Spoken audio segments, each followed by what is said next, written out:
¿Cómo está, doctor Canelo? Muy buenos días. Muchas gracias, Rodolfo. Gracias por la invitación nuevamente. El gusto es nuestro. ¿Cómo así decidió, digamos, el Colegio de Abogados de Lima emitir pronunciamientos sobre este contexto complicado de la patria?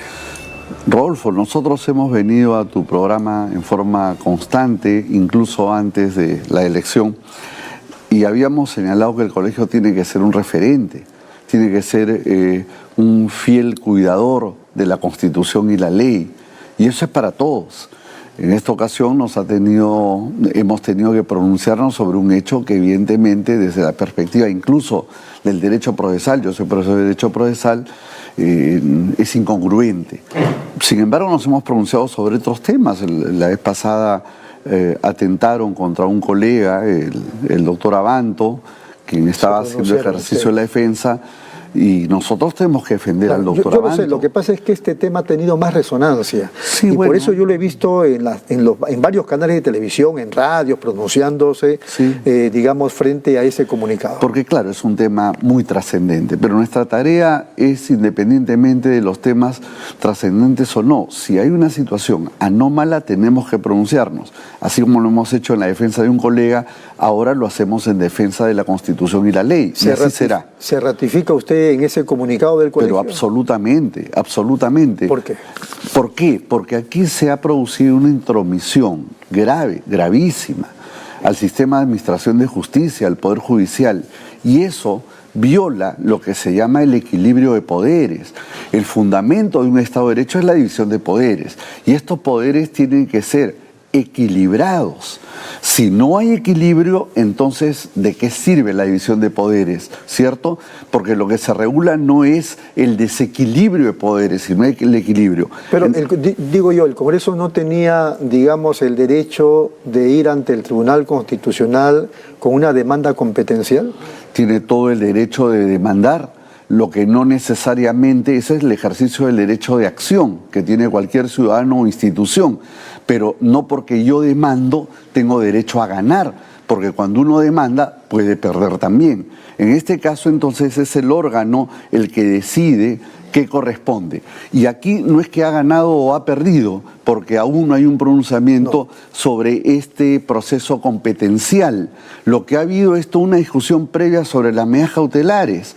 Y he ahí la grave contradicción, porque si por un lado el Poder Judicial, que está ejerciendo función constitucional también, ojo, o sea, porque aquí estamos hablando que se trata de un proceso que si bien empieza en el Poder Judicial, tiene connotación constitucional. Claro, y por ley, hay una acción de amparo de por medio presentada por Inés Tello y Aldo Vázquez. Ante un órgano competente que tiene también función constitucional, si bien está en el Poder Judicial. Ojo. Entonces, y tiene su camino, su mecanismo. Claro, si yo no estoy de acuerdo con la medida cautelar, como de hecho sucedió, el Congreso apela. Y lo ha hecho. Y lo ha hecho. Entonces, la medida cautelar en ese caso sigue vigente de acuerdo a ley, porque hay una apelación. Pero luego viene el Tribunal Constitucional, que no ha resuelto el asunto de fondo, sino dice, esa medida cautelar competencialmente la dejo en suspenso hasta que la Corte Suprema siga revisando el tema de la apelación de la cautelar. ¿Cómo? Si, por ejemplo, el Tribunal Constitucional hubiese dicho, declaro fundada el pedido competencial, muere la cautelar, claro, ahí sí lo entiendo. Ahí sí lo entiendo. Pero no en pleno trámite. Claro, porque aquí lo que se está afectando y eso creo que eso lo establece la Constitución del Estado. Sí, porque nadie puede abocarse a causa pendiente ante el órgano jurisdiccional, ninguna autoridad, funcionario o persona. Lo que yo digo es que acá se está afectando el tema cautelar. ¿Para qué sirve una medida cautelar? Por ejemplo, un embargo, por ejemplo, una intervención en un negocio. Hay medidas cautelares innovativas, de innovar, genéricas. Recordemos que he trabajado en la redacción del Código Procesal Civil, donde justamente por primera vez incluimos estas medidas cautelares. La medida cautelar es una medida de carácter provisional, contingente, se puede modificar. El propio órgano que la da la puede modificar si desaparecen las razones por las cuales la dieron. Entonces, se puede cambiar. ¿Y para qué sirve? Para asegurar el cumplimiento de la decisión final y requiere básicamente dos requisitos, algunos más. La verosimilitud del hecho y el peligro en la demora. Y si la sala penal, la sala constitucional del Poder Judicial otorgó la medida cautelar, entonces ya la otorgó. Puede ser revocada, sí, pero en la instancia superior. Y de pronto viene el tribunal, interviene y dice, no, yo no quiero esa cautelar porque hay un tema competencial acá, se suspende hasta que... Pero ¿cómo? Desnaturaliza el tema cautelar. Y digo esto no solo por el caso concreto, que está mal, es en general, le puede suceder a cualquier ciudadano, ¿cierto? Y entonces nuestra misión no es, en este caso, una posición política ni nada por el estilo, porque nosotros no le respondemos a ningún partido ni agrupación. Es simplemente un análisis jurídico y más aún en mi condición de profesor de Derecho Procesal, entiendo perfectamente que esto no se puede hacer. ¿Y no teme las presiones, doctor Raúl Carrero? Bueno, pero presiones... No, digo, lo pueden llamar. Haber. Sí, de hecho he conversado con algunos personajes importantes, pero presión no he recibido y en todo caso no le debemos nada a nadie. No estamos hipotecados, nuestra candidatura, como recordarás, era austera, pobre, nadie nos apoyó. No tenemos ningún problema en eso. Y si alguien quiere presionarnos, pues le diremos que no aceptamos presiones, así de simple. Muy bien, ¿qué le parece el contexto? Ya está el pronunciamiento del colegio, se han pronunciado también otras entidades, hemos visto los programas dominicales ayer, está legalmente, me parece, con muchas dificultades, la todavía fiscal suprema suspendida Patricia Benavides. ¿Qué opina de ese contexto usted? Bueno, yo lo que opino es que la situación que presenta la prensa, que en muchos casos es correcta, en otros casos puede no ser tan precisa, pero parecería, por toda la información que se está brindando, colaboradores eficaces, que ya no solamente hay indicios, hay muchos indicios.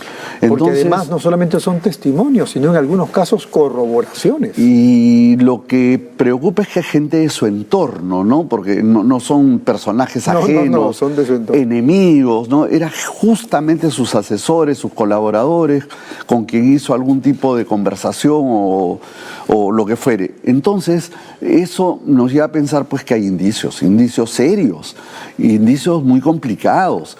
Yo creo que la situación de la señora Benavides es sumamente delicada y el Ministerio Público y el Poder Judicial en su momento lo determinará, pero creo que no tiene salida. Y aparentemente alcanzaría a la Presidenta de la República, porque me pareció escuchar que incluso la Presidenta, cuando va a responder las preguntas de la Fiscalía por el caso de los muertos en las manifestaciones, dice la prensa que ya habría tenido hasta las preguntas. Sí, ahí hay un delito de quien les dio las preguntas contra los deberes de función. Y habría pues una situación de complicidad de la Presidenta que se estaría beneficiando de esta circunstancia. Bueno, está en investigación. Así es. Lo que resulte, nosotros nos pronunciaremos evidentemente también, sea quien sea. Quien viole la Constitución y la ley, el colegio estará atento. Muy bien, doctor, usted tiene apenas semanas en el cargo como decano, ¿verdad? Sí. ¿Cómo ha encontrado el colegio? En una situación desastrosa. Porque una cosa es lo que uno exprese desde afuera y otra es ya ver in situ. Sí, bueno, es una situación desastrosa, ¿no? Empezando por el local que se adquiere, se arregla el local y luego deciden en transcurso de meses destruirlo. En estos momentos no tenemos oficina, no tenemos espacio, somos 100.000 abogados. El local se compró cuando apenas éramos un poco más de 10.000, yo recuerdo menos incluso. Ahora somos 100.000 y claro, nos queda pequeño y ese local que se compró... Que está al frente del local anterior. Mal que bien se compró, discutible, que estuvo bien mal, pero estaba. ¿Y por qué había que destruirlo días antes de terminar la gestión? Pero no solo eso, cosas curiosas, se inaugura una estatua, averiguo los costos, 60.000 soles por una estatua, y ya no está la estatua. O sea, la inauguraron, la colocaron en un pedestal de madera y ya no está la estatua. Según me informan, no lo he verificado porque hemos pedido información a los municipios, ¿dónde está? Eso ha costado. Nos dicen que está en el taller del artista, pero ¿qué hace la estatua inaugurada en el taller del artista? Bueno, pero no solamente es eso, ¿no? Son temas delicados, no tenemos contabilidad ordenada desde hace 10, no hay libros, 10 años sin libros. Y entonces cuando contratamos a una empresa de auditoría me dice, pero ¿y tus libros? ¿Por dónde empiezo? No hay libros. Entonces hay que reconstruir los libros para que recién ahí se pueda hacer una auditoría. En fin, la situación no es de la mejor, la situación económica es trágica, la parte de la infraestructura que hemos encontrado es fatal, tenemos que acudir a hacer los gastos necesarios para funcionar por lo menos. ¿Hay indicios de negligencia y de mucha improvisación o hasta de corrupción en la anterior gestión? Bueno, esta situación sospechosa de gastos y de situaciones absurdas, claro, nos puede llevar a especular que también ha habido algún tipo de beneficio económico. Justamente vamos a descartar eso. Estamos trabajando duramente para reconstruir la contabilidad y así hacer las auditorías correspondientes.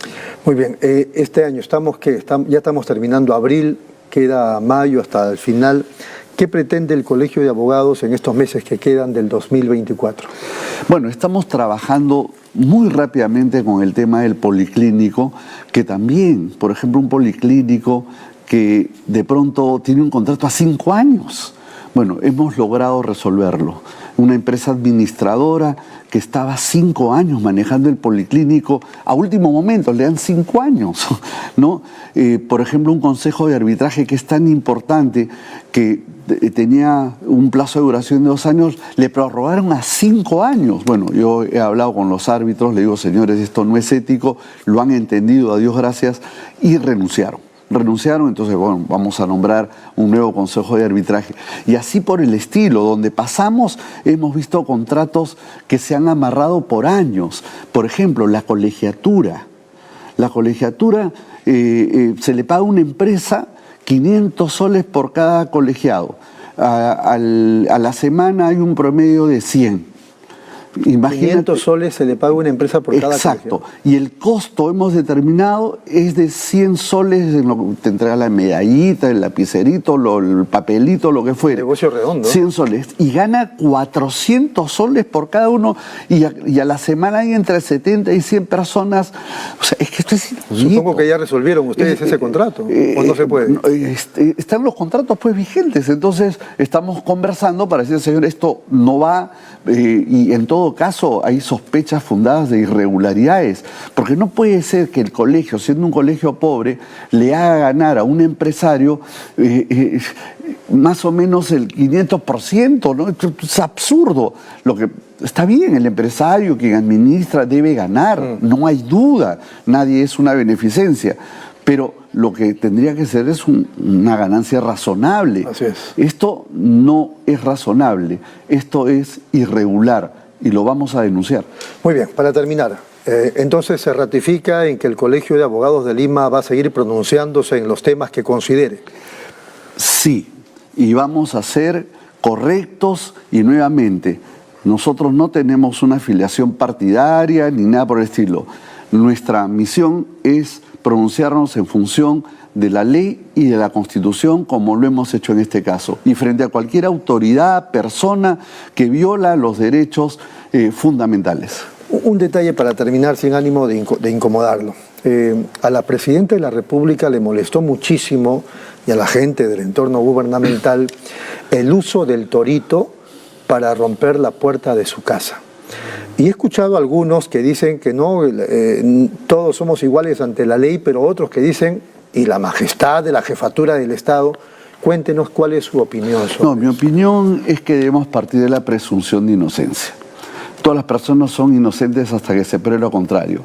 Y siendo una persona de la más alta magistratura, ir a su casa de madrugada, romper la puerta, no me parece lo correcto. Yo creo que aquí debe haber formas, respetos. Es la autoridad. En todo caso, dar la oportunidad necesaria, tal vez en última ratio romper pues la puerta, pero tocan el timbre y no le abren, rompen la puerta, me parece un exceso, de repente un exceso de protagonismo de quienes intervinieron, y eso no está bien, por más que sea pues quien sea. Muy bien. Se exige prudencia. Correcto. Doctor Candelo, ha sido muy amable, muchas gracias, muy gentil. Vamos a la pausa, de inmediato regresamos.